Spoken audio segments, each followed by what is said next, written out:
passé à Morolan man tey seen maire Morolan daf ma porté plainte maa ngi baagante moom tribunal jigéen ko wàcc. dama ne dañoo ñëw ci àll bi dagg fa lu ëpp 50 hectares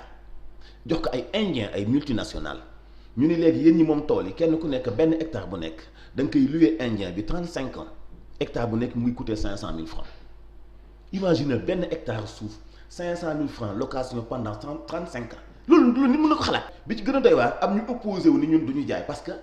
indien bi li mu fiy def ñun am nañ ko suñuy tool déjà. parce que ñu ngi doon bay ay jaxute ay nangam def fa ay limon def fa ay garab yu mag yoo xam ni. ay garabu pen la yoo xam bu fa Ageroute awale woon tali tey bu la fayee nga tabax étage maire bi ni non multinationaux yi ñëw doon ay indien dañuy wërale seen tool yépp yéen dootoo leen am foo leen jaar. benn paa xëy ca toolam dem di toppatoo ay limon ouvrier sénégalais yi indien yi jël ni paa bi doo dugg ci tool bi paa bi opposé wu ouvrier jàpp paa bi yeew ko photo du matin au soir suba ba ngoon ay doomu paa bi ñëw fekk ñu yeew seen papa ñu ñëw di xeex ak ouvrier yi maire woote gendarmerie yi ñëw opposé wu xeex ak waa dëkk ba jàpp doomu paa doom bi ñu yeewoon bàyyam mu ñëw riposter ñu jàpp doom ji dugg ko kaso. yile kàddu yëngal lool maire bu Morolan ak lenn ci askan wa fay yeewoo ba tax ñu bëgg andi ay tontu ngir doxal équilibre ci xibaar ya muy joxe loolu tax ba Sénégal 7 dem ba foofee ca Morolan ngir andi leeral ci affaire boobee ba ñu eggee nag chef sécurité bu entreprise bu ñu duppee Qualité Fruits Sénégal di entreprise bi porté projet agricole boobee nga xam ni tudd nañ fa suuf si moo ñu dalal ci turu directeur ba. man maa ngi leen recevoir fii ci sama tur Pierre Marie Diop chef sécurité fii ci société Qualité Fruits Sénégal Morolan ci turu directeur général bi monsieur Souleymane Bassoum. donc li leen fi indi wàllu reportage la par rapport ak wax yu sew yu bëri yu ñu dégg yoo xam ni laluwul ci dëgg te je crois que sénégalais yi population yi nekk fii ak sénégalais yi en général mérité nañu bu ñu leen di informer ñu wax leen li am. loolu moo tax ñun nekkatuñu ci temps wu wax ñun ci temps wu jëf la ñu nekk liggéey au profit de toutes les populations de cette localité et du Sénégal en général. wax wéy na léegi liggéey moo ñu dese yaakaar naa weddi gis bokku ci te ci loolu la ñu jëm pour yéen ñi tas xabaar ngeen mën a informer population yi dëgg ñu teg ci seen bët tungu ne du teew ñuy nataal man ci sama wax bu gàtt foofu laay yem di leen remercier ubbil nañ leen suñu bunt. ci noonu lañu daal di jubale ci tool yooyu nga xam ni ñu ngi toll ci ñetti téeméer ak juróom fukk ci ay hectares muy 350 hectares li ngeen di gis ni yépp di espace bi ñu jagleel projet bi tool yi lee nag dayo gi toll ci ñetti téeméer ak juróom fukk ci ay hectares ñeenti tund ñoo ko seq muy luxus njaay bopp fulum ak fulun. maa leen di nuyu di leen dalal fii aussi man maa ngi tudd Saliou Mbeng bon man maay président comité de suivi pour le projet bépp borom tool bokk ci projet bi rek dañu am benn commission bu ñu formé pour bokk ci projet bi village yi bu ñu tënkee man la ñu jiital moo yor seen kàddu ci wàllu boobu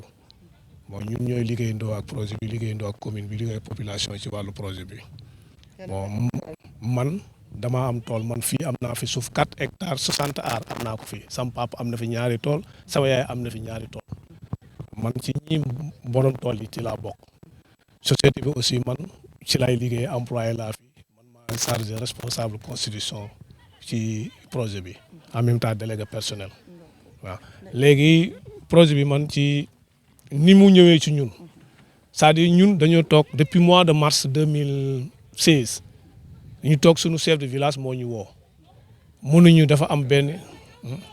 suñu chef de village moo ñu woo mënuñu dafa am ku ñëw ci suuf si soxla liggéeyandoo ak ñun ci suuf si monsieur le maire moo ko yebal sama jigéen wax na ko sànq suñu tontoo Alex Mbeng moo dem jas gis ko foofu wax ko ñoom ñi ñu ànd dem ci maire yebal ko ci village waaye bi ñu ñëwee aussi di xool suuf si fi suñu chef de village gis ko woo ñu réunion mois de mars ci penc mi dañu am na lu xew ci suuf si dafa am ku ñëw na bëgg a liggéeyandoo ak ñun ci suuf si ma bëggoon ñu toog waxtaane ko ñëpp toog ñu réunion si depuis mois de mars 2016 ñu réunir si depuis réunion mois de avril 2016 troisième réunion bi mu nekk mois de mai 2016 le 9 mai 2016 ñetti réunion yooyu moom la ñu def ci village yi toog waxtaan woo tonton Alex Mbeng mu toog woo sunu conseil municipal bi nekk sunu village mu toog woo sunu chef de village mu toog ñu wax ak notable ci dëkk bi ñun ñëpp ñu d'accord ni ñun projet bi niñ ko expliquer ak niñ ko libalee arrangé nañu nañ ci bokk dugal ci sunuy suuf léegi li des mooy mën nañu joxe projet bi mais maire nañu jox conditions yu favorable yu tax ñu xool loo lu mën a tax ñun ñu joxe sunuy suuf conditions yooyu léegi ne mooy foog mu wax ak borom tool bi borom projet bi maanaam promoteur bi mu am ak moom convention bu mu teg conditions yi mu tëdd ci tool yi ñu xool ko ñu d'accord balaa ñu joxe loolu mu jox ñu ay propositions aussi ñu doog a woon ne kon ñun d'accord nañ ci projet bi baax na ci dëkk bi comme li ñu soxloon ci dëkk bi moom lay indi baax na ci dëkk bi moo tax ñun nañ dugg ci projet bi ñu boole réunion Luxus bu jour boobu y avait 102 personnes ñoo teewoon ci réunion bi kenn nit moo ci bañoon deuxième bi mooy kooku neen def ci maandu kenn ki mën naa sute turam mi ngi tudd Omar Faye au niveau de Luxus moom moo bañoon kenn ki nekk Maguette Seck waxul woon def ci maandu woon le 9 mai boobu nag ci la ñuy wax monsieur le maire la ñun d'accord nañ ci projet bi yónni suñu conseil yónni suñu chef de village yónni suñu tonton Alex mu dem wax ak maire commune bi def délibération léegi nag entre mook tubaab bi ñu def délibération def convention bi léegi nag ñun bu ñu liiree convention xam ne arrangé nañu parce que ñun tool yi dañu ne dañ ko daan bay fii ñun noo doon nekk fii di bay ba man presque man sama doom xamul samay tool mu jóge fii dem Dakar jàng métier man bâtiment laay def nekk naa fa plus de 30 ans sama waa kër xamatuñu bay lu ñu dundee Dakar lay jóge samay morom jóge fi dem Dakar samay morom dëkk bi vide ñëpp kenn amu fi élève sax bu fi amoon BFM da daan dem amul ku koy gérer fii léegi nag pourquoi pas léegi ñu am loo sunu suuf la ñu am amuñu benn ressource am suuf koo xam ne dafa ñëw liggéeyandoo ak ñun ci suuf si teg condition boo xam ne c'est favorable pour village bi ñu nangu loolu pour diminuer benn exode rural bi wàññeeku ñaar mooy avantage mooy liggéey sa dëkk mën a yor sa njaboot toog sa kanamuy doom xam toppatoo seen i jàng lycée baa ngi fi pourquoi pas ngay nekk Dakar ñu lay woo naan la sa doom ñu dem te nga toog sa kanam bu gérer ko yooyu yëpp avantage yooyu moo tax ñu dugg ci projet bi biñ ci duggee nag conditions yi tax ñu dugg si ñun ñoo toog joxe sunuy suuf ne conditions yi ñu joxe suñu suuf ñun ñu joxe wax naa ko plusieurs fois toog naa ci ay panel toog naa ci ay interview point de presse fu ne wax nañ ko YouTube bi fu ne gis nga ñu wax ñun ñoo joxe sunuy suuf ñun population yi ñoo joxe sunuy suuf ak fokkati magum jëmm bu toll ni man yor suufu baayam dund ji bu ëgg bi kan moo am capacité moo ñu fokkati suuf sama loxo xanaa man jànguma bokk yooyu ay wax yu yàqu la yooyu amul fokkati suuf amu fi ñun ñoo xool sunuy intérêt dugal ci sunuy suuf pour ñu mën ci liggéey entreprise bi ñëw embauché man li ma lay wax ni bi ñu ci duggee ak léegi c'est-à-dire village bi Luxus kese année bii première année d'exploitation bi ñu def nii Luxus kese ñun employé nañu 150 personnes biir Luxus village Luxus kese imagine 150 personnes ñuy liggéey ci benn bërëb kenn ku ne nga fay ko 100 000 francs minimum damay wax 100 000 parce que ñii ay salaire 80 000 ñii salaire 200 000 ñii salaire 100 000 boo xoolee 150 personnes sur 100 000 francs boo ko xoolee ñaata la loolu xaalis bëri la 80 000 francs boo ko xoolee 150 ça fait 12 millions. Luxus moom assuré na 150 personnes dugg na fi man Luxus njaay bopp dem na lu toll noonu fulum dem na toll parce que village yi tolloowuñu parce que tool yi nombre tool yi village Luxus moo ci ëpp moo ëpp quoi quota Luxus moo ëpp parce que Luxus am na droit dugal 150 personnes jotagul sax 170 100 la am mais 150 dugg na ci année bii passé nii kon ñooñu ay masse salariée bu duggee Luxus ay 12 millions par mois kon loolu nga war a xam ne loolu avantage dëkk bi la. waaye bi les projets nag askan wi yëpp ànduñu ci ndax am na ci ñoo xam ni joxewuñu seeni suuf.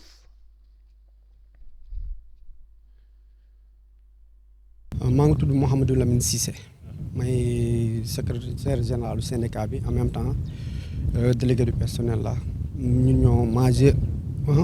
qualité fruits Sénégal en même temps aussi maa yor service achat entreprise bi. terrain bi bu ngeen gis nii moom la ñu jox ñi d'accordul ci projet bi en fait ñoom bu ñu d'accordul ci projet bi dañu waxoon dañuy def remembrement utal leen site boo xamante ni ñu recaser leen foofu ñu waxtaan ak ñoom ak maire bi ba ñu d'accord boobu sax parce que soo xoolee site bi yëpp la ñu délibéré kii bi tubaab bi 350 hectares bi lañ ko libéré mais ñoom bu ñu kaasee bon tubaab dafa ni c'est pas grave ñoom comme que d'accord ñu daal moom du liggéey suuf soo xamante ni ki fay liggéeyee d'accord ci maanaam du utiliser suuf boo xamante ne am na ku si bañ mu demandé leen à ce que mu recaser leen fay na 350 hectares bi mais dafa obligé dagg si 350 hectares boobu et dédommager leen génne leen ñoom jox leen 50 hectares bon 50 hectares bi bon ñoom ànd nañ ak sous-préfet xool site bi ba d'accord ni fii baax na si ñoom loolu bon bu ñu d'accord lay le projet bi door a démarrer ñu samp barrière ak yëpp depuis daaw soo xoolee ñun ñoo defar suuf si yëpp soo xoolee ñoo ko nivelé ñoo génnee garab yeeg soo xoolee buy rek moo fa def ñoo lépp entreprise moo ko defar ba pare doo leen séddee suuf si pour wax la ni pour bañ coow ak histoire moo taxoon monsieur le maire lu mu war a dox na ko ñi nangu moom suuf si moom amul kenn ku si contesté foo projet bi nekk ñëpp a nangu mais ñi nangu ñoo ko kii benn ñi nangul ñoom moom la ñu jégleel fii ñu defal leen jox leen ko noonu la affaire bi demee fii quoi. coow nag jotoon na am ci jamono bi nga xam ni projet bi tàmbali na ba amoon sax ngóor soo xam ni làbbali woon nañu ko ba yeew ko li ciy leeral askan wi lii la ci joxe. loolu fi amoon ñu naan xeex la kenn nangul suñuy tool limon yooyu ñu naan faan fii booru diggante tool yi am na ci ay mango yoo xam ni bu si azurut jaaroo di nga am loo mën a tabaxee hélas c'est faux mango bu mën tabax étage ama fi àll bii maa ko ñaay gendarmerie mi ngi nii man ak wil ndem si yàlla avant dara xew tool bu fi nekk plan baa ngi fi maa taxaw géomètre bi taxaw borom tool bi taxaw natt ko mook sama ñi ma àndal membre commission bi ñu ñëpp ñoo fi dara amu fi woon kenn liggéeyu fa dara léegi nag ñu joxe tool bi labourer ko defar ko ba 2019 kooku doog a ñëw wuti benn saretu mango ñëw di ko samp ci tool bi fekk ñu labourer ba pare am benn service société bu tudd Mendes moo ñu gasal forage bi ñu fay ko muy gas forage bi paa bi ñëw jóge fale fekk ñu labourer tool bi mu samp fa ay lingom ñu daanal lingom yi mu jël goppam di toj oto Mendes yi oto entreprise bi di dóor oto yi mais employé yi Mendes yi ñëw jàpp ko paa Aluy Seck ñëw yor say gopp di toj ay oto ñu ne kii dafa ñu téye ko yeew ko taxaw rakku paa bi moo daw jëli benn jaasi ñëw dóor naar bi fii ci bopp lan la maire coow am na ci dëkk bi ñu woo maire lan la yow doo gendarmerie ñëw fii ñu ne gendarmerie dafa ñëw di xeex ak population bi jël doomu paa bi tëj ko ci kaso c'est faux yooyu amu fii léegi nag ñu dem jugement bi dañ dem tribunal bi ñu jugé dañ leen daan ñoo am tort ñu daan leen sunu directeur dem na jugement ba ñu mujjee baalu sëriñ si wax notable bi ñaan ba ñu baal leen fan la ñu mujjee tey tool baa ngi fii forage bii ci côté bële forage bi tool baa ngi nii si kanam fa lañ nekk ñu ngi koy bay ba tey kon bu fekkoon ne am na réseau kon balee mi ngi xeex fii. avantage yi ngeen am yéen moom la am. non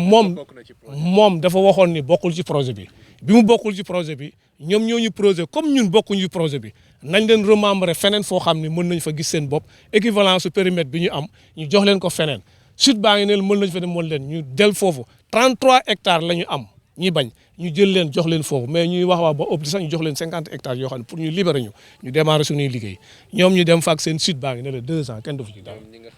ñoom ñoo bañ projet bi te ñoom ñooy wër ci médias yi di wax seen site baa ngi ne le ñoom nañ ñu bàyyi suñu site bi ñu liggéey. gannaaw visite ba ñu def ci tool yooyu ñu fas yéene delluwaat ci site ba entreprise ba nekk ba ñu egsi la ñu tombé ca njiit la di monsieur Bassoum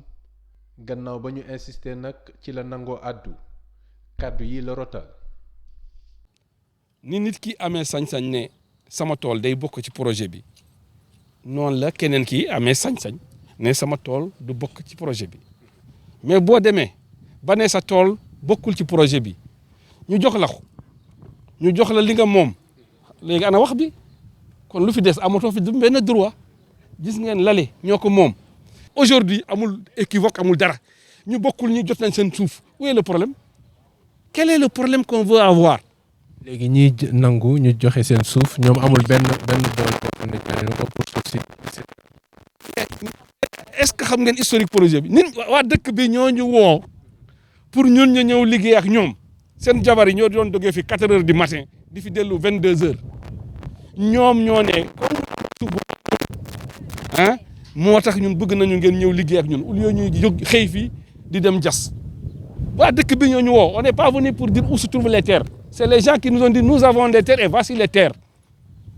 c'est 321 personnes sur les 321 personnes il y a ça fait 350 hectares il y a 44 hectares qui ne sont pas que les gens ne sont pas d'accord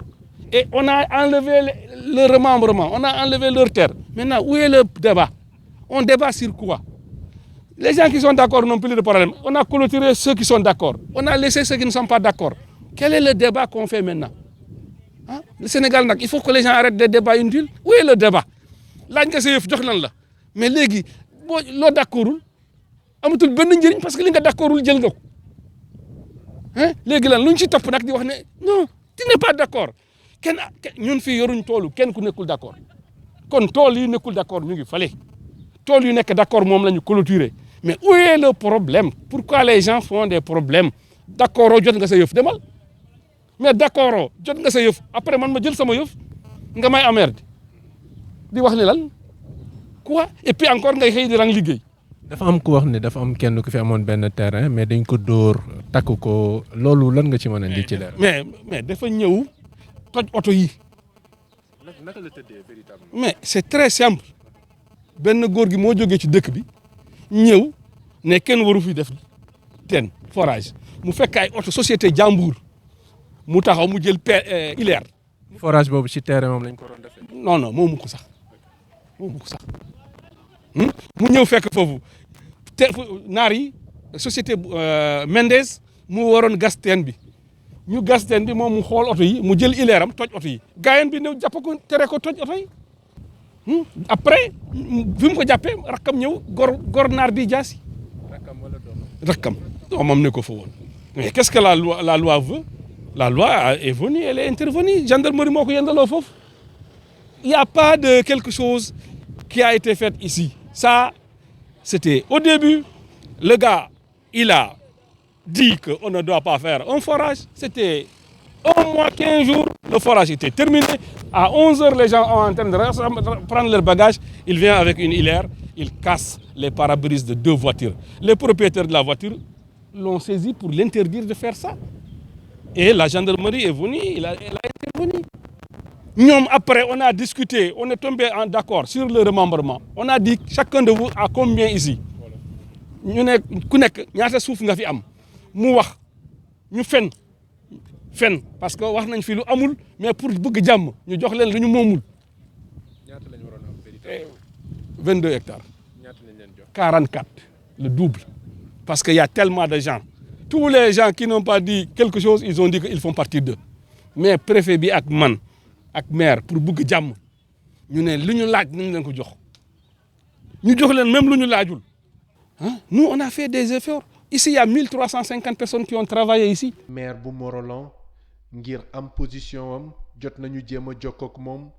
waaye service de communication bi la mu ñu xamal mooy ni mënatugul àddu ci bile mbir coow li nga xam ne nag dox na ci diggante maire bu Morolan di Yves Lamine Ciss ak taskatu xabaar bi di Mamadou Mansour Diop mi waxoon ci ab chronique nii bëri na ci Sénégal ay maire yoo xam ni dafa ñu lu dul jaay suufu askan wa ba jotoon ci sax tudd commune bu Morolan loolee tax maire bi jàpp ni daf ko diffamé ba taxoon mu porter plainte yóbbu ko ci yoon réero bi dox ci diggante maire bu Morolan ak Mamadou Mansour Diop jot na am ay jéego yoo xam ne jox nañ ko ci ngir andi ci jàmm ki nga xam ne nag mooy Alpha Mbeng mi doon dox jéego yooyee ba ñu jokkoo ak moom ci téléphone moom Alpha Mbeng nag xamal ñu ni muy Mamadou Mansour Diop wala boog maire bu Morolan ñoom ñaar ñépp kenn bañul jàmm am lii te antu loole rek mooy toog waxtaan ngir mën a déggoo.